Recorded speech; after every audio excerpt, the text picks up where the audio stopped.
It hits you sometimes, right? This feeling that the world's not just changing, it's like in hyperdrive. Yeah. You scroll through the news and it's just a constant barrage. New tech, political shifts, environmental stuff. It can feel, well, impossible to really get a handle on what actually matters. Oh, absolutely. We're sort of drowning in information and picking out the important signals. That's a real challenge. That's why it's so valuable, I think, to step back, to look at the major forces, the underlying trends that are actually shaping where we're headed. Exactly. And that's really the mission for this deep dive. We've taken a really comprehensive look, a proper deep dive into a report that covers, well, everything. Tech, climate, how societies are shifting. Our goal today is to pull out those crucial insights, the big things influencing our future, Yeah. so you can get a clear, focused understanding of what might be coming down the line. Think of it as getting the key takeaways for the future. Based on a careful look at what's happening now and the potential paths forward, we're not crystal ball gazing here, but we are trying to pinpoint the key dynamics, the things likely to shape our lives, our world in the years to come.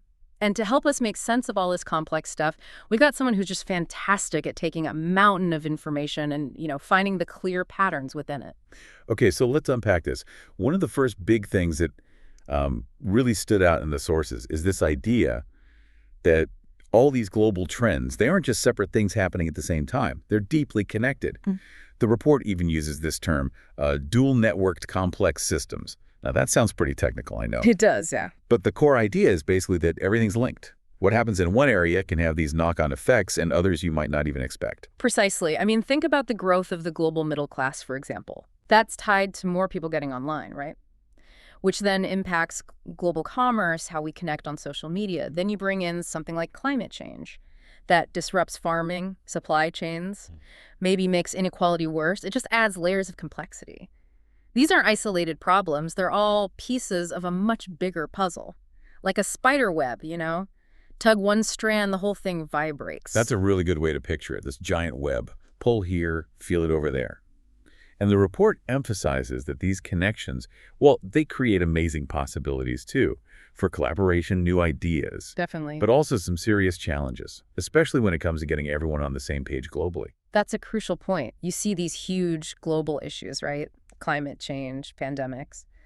But the ways we try to solve them, international agreements, these groups often feel like they're not quite powerful enough, not up to the scale of the problem. Yeah, fragmented sometimes. Exactly. The report touches on how difficult it can be to get truly unified global action when, well, different countries have different priorities. Makes you wonder about the future of international collaboration, doesn't it?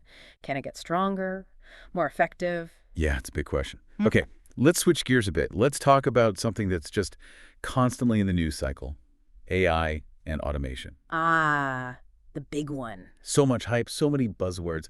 But the report tries to look past that, right? To identify the real fundamental shifts happening underneath.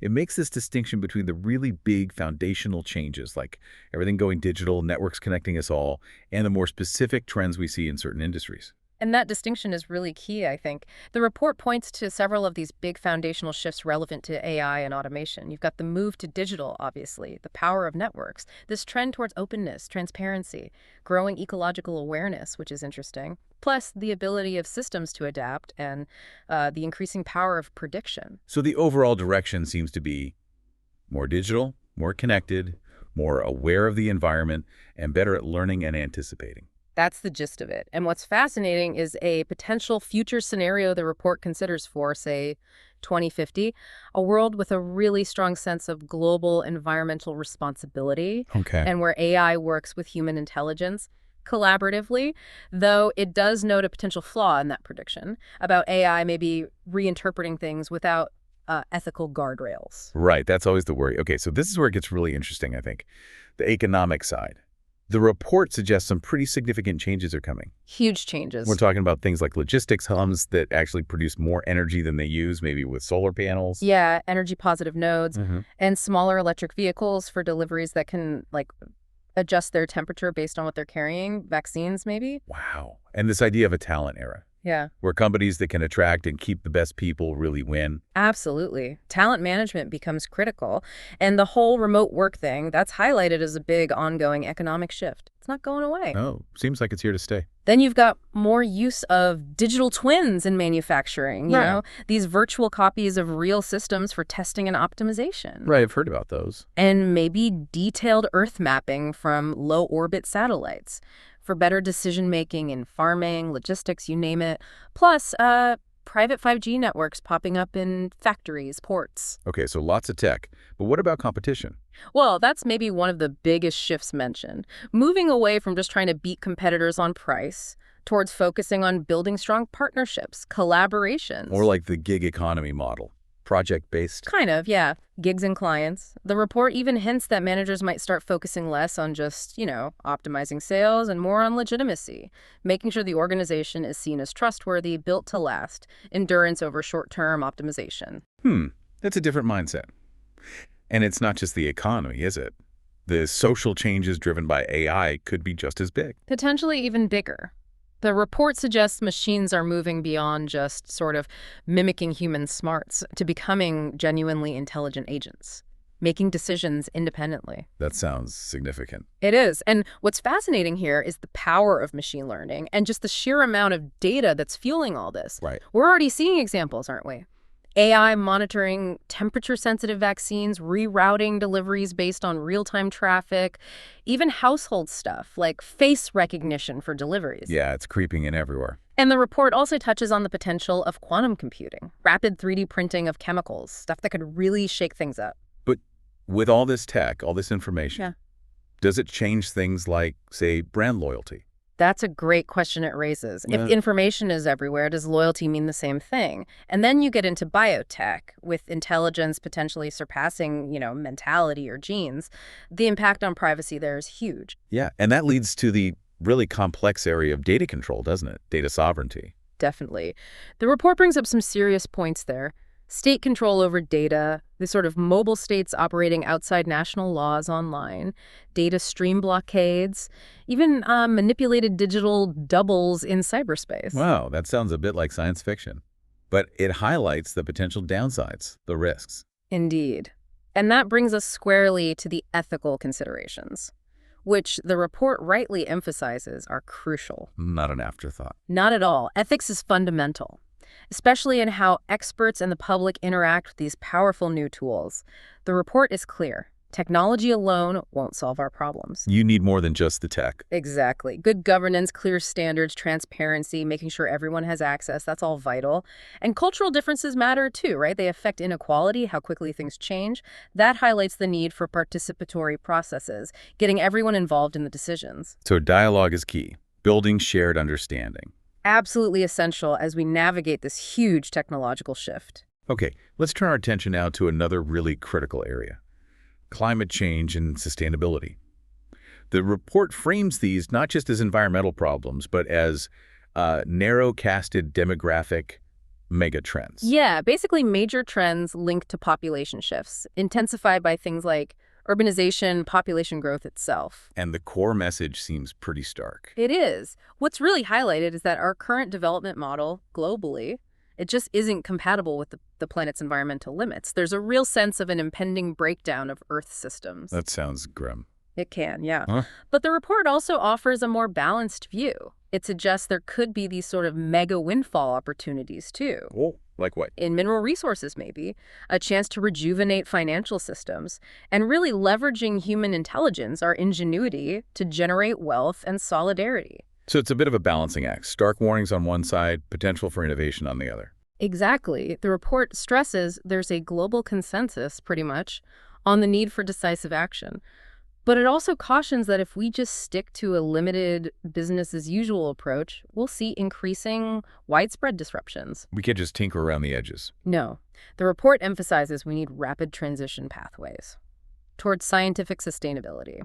And that involves everyone: governments, the private sector, international bodies. And science plays a big role here. A vital role, not just diagnosing the problems, but helping reframe the narratives, coming up with executable initiatives, practical solutions. And we're already seeing the effects, right? Locally. All around the world, yeah.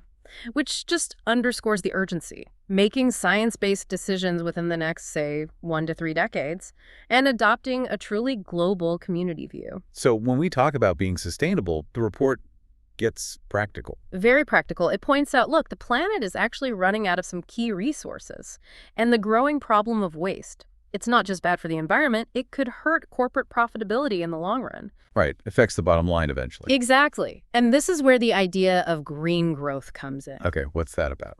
It's presented as a strategy, a way to have economic progress without wrecking the environment. Through sustainable living, green economy principles, reducing those environmental side effects, the goal is to kind of break the myth that sustainability means economic stagnation. So you can have both. Growth and environmental protection. That's the aim. And building social capital is key. Getting communities on board with green usage, fostering acceptability, developing fresh markets, maybe for local artisans using sustainable methods, green training, green financing, all highlighted as important steps. And technology policy. Crucial. Having the right policies and platforms to uplift partnerships, even non-critical ones. And finding ways to measure intangible value, not just dollars and cents. Okay, and what about global policy responses? How are governments tackling this? Well, the report highlights the sheer complexity. Globalization and global warming happening at the same time creates a difficult mix. You've got the growth of shipping, but also surveillance, interplay between different global alliances. Sounds messy. It is. And there's an interesting observation, a perceived lack of power, perhaps, for the United Nations, because some powerful countries are forming their own denser networks.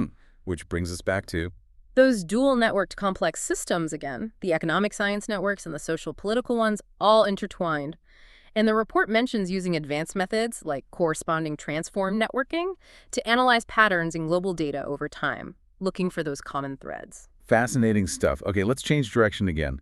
How is all this affecting the future of work and education? Right. Well, first, the sheer numbers. The world population expanding. That puts pressure on resources, obviously. Even as populations in high development countries might decrease relatively, consumer groups elsewhere are growing fast. And besides population, the report mentions potential shocks, sudden events. Yeah, these sort of wild cards, the whodunit event, think physical or biological threats like pandemics, and all of the 7 machine gone wild event, basically, technology spinning out of control scenarios. Just reminders that the future isn't always a smooth line. Exactly. Unpredictability is baked in. So the report then looks at the big pestle forces, political, economic, social, tech, environmental, legal, and trends, especially in how we work. Remote work is a big one. Yeah, that shifted massively. Telecommuting went from rare to, well, comprehensive for many, didn't it? Thanks to the pandemic and the tech being there. And it looks like remote and hybrid models are sticking around. But not without issues. No. The report flags increased risks, non-compliance around security, privacy, ethics. That's a challenge with distributed workforces. And while it took off in developed countries, there's growing demand now in developing nations too, initially maybe for compliance roles. Okay, so looking at the job market overall, what's the big picture? The report emphasizes we're in an era of profound change, driven by new ideas, trends, megatrends, but predicting the specifics, really difficult. Or uncertainty. Increasing uncertainty, volatility, complexity, and this radical shift from a very human-oriented world to one where technology is often the priority. That's a major theme. And the tech driving this. Expected to be AI, robotics, nanotech, biotech. Those are seen as being at the forefront. The huge challenge, though, is making sure our rules, ethical, moral, social, legal, can actually keep pace with how fast this tech is moving. That seems like a constant struggle. So how do we prepare people for this? Skills. Absolutely crucial. Skill development. The report stresses the need for a maturity and skills framework, especially for the academic workforce. Thinking about tech skills, soft skills, top-level strategic skills. But how do people get these skills now? Well, the report points out that current professional development opportunities are often fragmented, scattered, not very joined up. It suggests using co-creative design methods, focusing on building knowledge, sharing it, strengthening capacity, things like using real-world cases, hybrid facilitation, storytelling, adapting approaches for different global contexts. Those seem to be effective practices. And maybe a central database. Yeah, the idea of a database of professional development opportunities comes up. And generally, there's interest in developing a more robust, sustainable framework for this kind of upskilling. Okay, what about education itself? The future of schools, universities. Also hard to predict precisely, the report suggests, given all the current upheaval, disruption, tech advances. Right. It's interesting. It notes that the initial hope back after 2000 that the internet would massively expand educational access, that hasn't fully materialized in the way people expected. And the pandemic's impact. Huge boom in online education, obviously, but now interest in blended or dual mode delivery seems to be stagnating, and the downsides of purely online learning are becoming clearer: mental health impacts, equity of access issues.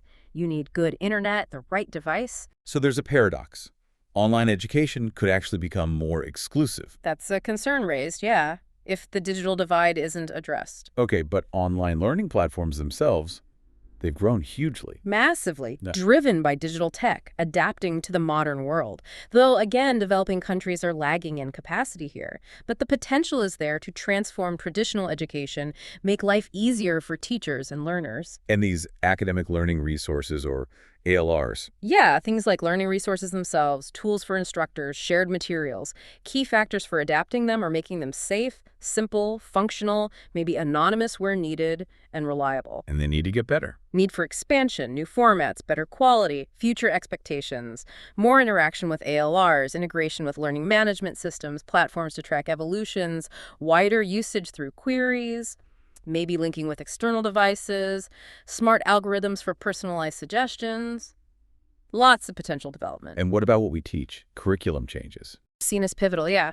Education shaping the future through curriculum innovation. The report argues for agile, systematic revolutions in higher education. And it analyzed current curricula. It proposed a framework for analysis, especially for non-STEM fields, and the finding was, well, a lack of appreciation generally for studying global trends and challenges, especially outside science and tech. That seems like a major gap, given everything we're talking about. It does. So the report proposes future innovations at the institutional level, instructor level, course level, policy level to try and fix that. Makes sense.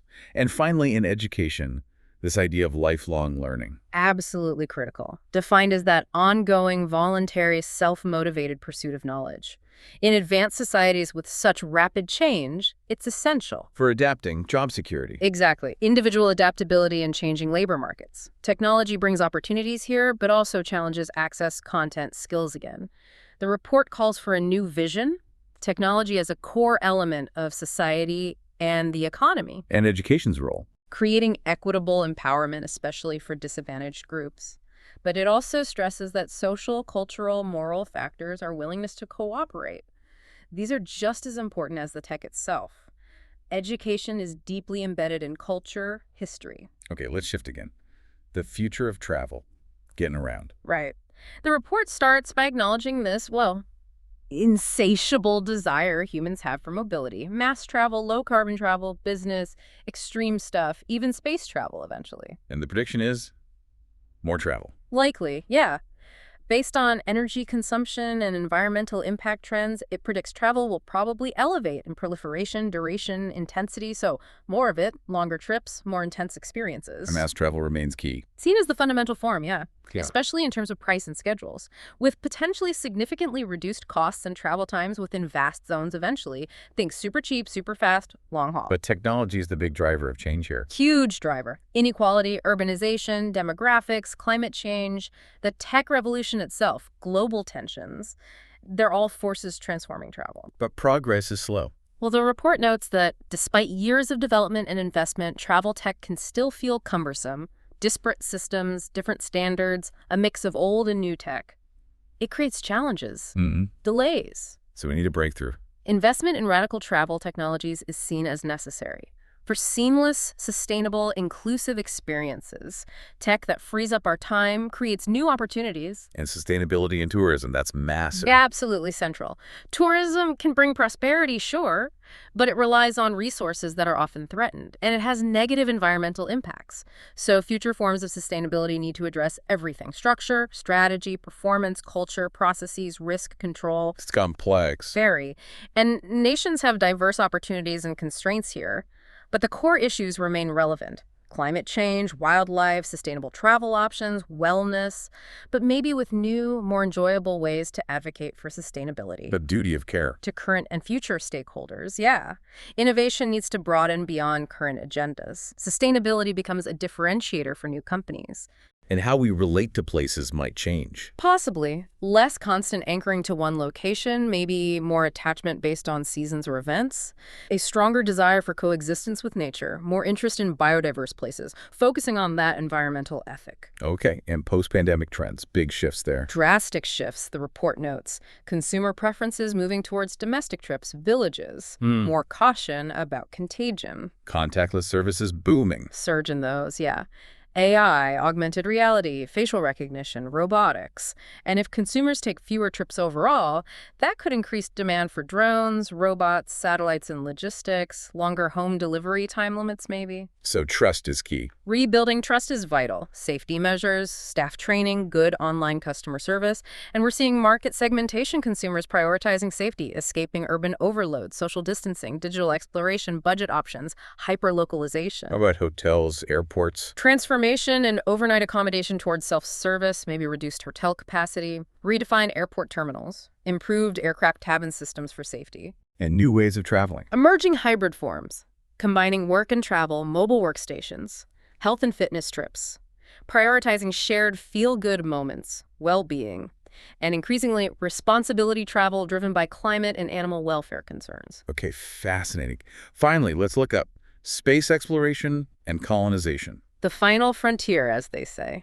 The report frames this as potentially the greatest challenge for humanity next century, scientifically and ethically. A long history, but accelerating now. Yeah, from early telescopes to modern probes, NASA, private companies leading the way. We use spacecraft for so much already: telecom, weather, navigation, spying, climate monitoring, science. Loads of missions, loads of data. Exactly. Missions to planets, moons, asteroids. Vast amounts of data being processed. But the biggest scientific question remains. Is there life out there? That's the one. Europa, Enceladus, those icy moons, are seen as potential harbors. The report mentions missions like NASA's Atlas orbiter concept for Europa, JPL's lander idea. But there are big ethical questions, too. Huge ones. Planetary self-destruction here on Earth is one angle, hypotheses about catastrophic events, but also the ethics of going elsewhere. Why colonize other planets? Well, the long-term view is driven by the sun's eventual expansion and Earth's changing environment over millions of years. Makes colonizing beyond the habitable zone a potential necessity for species survival eventually. So initial habitats, biospheres. Likely need biospheres, high automation. Research into megastructures for interstellar travel is also mentioned. But, crucially, the report reiterates, Earth is still the best place for life. Massive preservation measures here are vital. And the reality versus science fiction. Could be stranger than fiction, the report suggests. Advances in neuroscience, brain implants, cortical chips could have metaphysical impacts. Predictive algorithms, could they erase free will? Or could universal information and scarcity and war, dual possibilities? So maybe not sudden leaps, but diverging paths. Future worlds evolving through diverging paths from increasingly different starting points, rather than sudden qualitative shifts. That's one perspective offered. And human settlement on other planets. Moon, Mars. Hot topic, near and far future.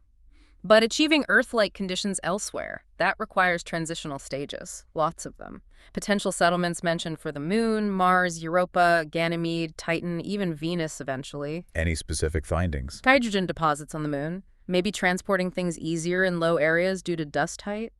Underground frozen water on Mars, with near-Earth conditions beneath the surface. Interesting possibilities. But the ethics of colonization loom large. Needs serious consideration, serious debate. Is it ethically permissible to potentially destroy another planet's environment, even a microbial one, for colonization? Our current view is Earth-centric. Very much so. Right. Which dictates rigorous ethical and legal implications for altering other worlds.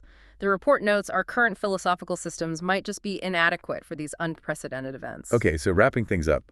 Future scenarios for humanity. Where are we headed? Well, the report acknowledges the inherent unpredictability, but it outlines a few possibilities. An optimistic greenery scenario sees continued globalization, fewer wars adapting to climate change, less plastic, protected biodiversity, more equitable societies. Sounds good. What's the alternative? Another optimistic path involves more unrest, initially terrorism, cybercrime, maybe conflict, but ultimately leading to positive evolution. Then there's the pessimistic scenario. Which looks like. Decreased globalization, escalating wars, tech used for oppression, worsening environmental crisis, collapse of global systems, more fossil fuels, extreme weather, water conflicts, food price spikes, breeding grounds for terrorism and piracy. Grim stuff. But there are more nuanced views, too. Yes. Optimistic projections point to humanity's rapid evolution since World War II, alongside increasing dangers. The need for paradigm shifts, transnational democratization, a mindful economy, a creative society overcoming resistance to change. And the pessimistic nuances. Rise of populism, disinformation, mirroring authoritarian regimes, a digital dictatorship fear, worsening growth expectations due to superpower decoupling, rising inequalities, wealth, health, education potentially worsened by AI dividends being poorly distributed, regressive taxes, low productivity growth, decades of stagnation maybe, DIY development in the global south, lateral mistrust between nations. So a complex picture, risks and opportunities. Exactly. Balanced perspectives highlight deep uncertainties and risks alongside unprecedented opportunities. The key takeaway is the need for a balanced global discourse involving policy, industry, civil society, individuals to maximize the positive outcomes of these megatrends and minimize the negative ones. Grassroots action matters. Supported by multi-stakeholder collaborations, yes. International frameworks are progressing, albeit gradually. And academia, maybe a consortium of top universities, has a crucial role in coordination, global wake-up programs, indeed. That interdisciplinary approach is vital for tackling these huge interconnected challenges effectively. So as we wrap up this deep dive, it's just so clear, isn't it? We live in this incredibly interconnected world, all these global forces interacting, shaping what's next. We really are at a crossroads. Huge potential on one side, significant challenges on the other. You think about that desire, utopia, freedom, well-being, sustainability versus the fear, dystopia, overpopulation, conflict, oppression. And what's really important to remember, I think, is that our current ways of thinking, our mental tools, they might not be enough to fully grasp the complexities, the possibilities ahead. The report concludes with this really provocative thought, this urgent need to find maybe new simplicities, new guiding principles for our behavior to steer us towards sustainable coexistence, and the absolute necessity of international efforts. Working together to understand and tackle these emergent complexities, it really